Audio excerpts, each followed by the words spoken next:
আসসালামু আলাইকুম। তো সবাইকে অসংখ্য ধন্যবাদ আমাদের ভিডিওগুলো দেখার জন্য, কারণ আমরা প্রাকৃতিক প্রেমিক।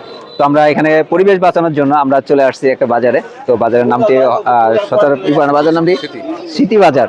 তো এখানে অনেক সুন্দর নাম। তো এখানে দেখতে পাচ্ছেন, পিছনে যদি একটু দেখাই, এখানে বাজারের যে মূল একটা প্রাকৃতিক ছায়াটা ধরে রাখছে গাছ বা কড়ই গাছ বলে। তো এখানে আপনার বেশ কিছু গাছ আছে বড় বড়। এটা কিন্তু এক তো শান্তিময় জায়গা, কারণ এখানে যদি গাছের নিচে দেখেন, এখানে যারা ব্যবসা করে, বিভিন্ন আইটেমের ব্যবসা করে, তারা কিন্তু অনেক শান্তিতে রোদ যখন উঠে তখন তারা বিশ্রাম নিতে পারে গাছের প্রাকৃতিক ছায়ায়। আমরা আমাদের দেশটিকে আরো সুন্দর করে সাজিয়ে তুলতে চাই। তো ইনশাল্লাহ আপনারা সবাই এগিয়ে আসুন, গাছ লাগান, পরিবেশ বাঁচান। তো আঙ্কেলকে এই গাছের চারাটি দিয়ে দেবো অবশিষ্ট আমাদের কাছে যেটি আসলো। তো আঙ্কেল, আপনারা বেশি বেশি গাছ লাগাবেন, আমাদের দেশটিকে অবশ্যই গাছ লাগান আপনারা। আমাদের দেশটিকে সুন্দর করার জন্য আমাদের আরো প্রাকৃতিক সম্পদ বাড়ানো দরকার। তো আপনারা বেশি বেশি গাছ লাগান, সুন্দর পরিবেশ গড়ে তুলুন। কি আঙ্কেল, আসি। আসসালামু আলাইকুম।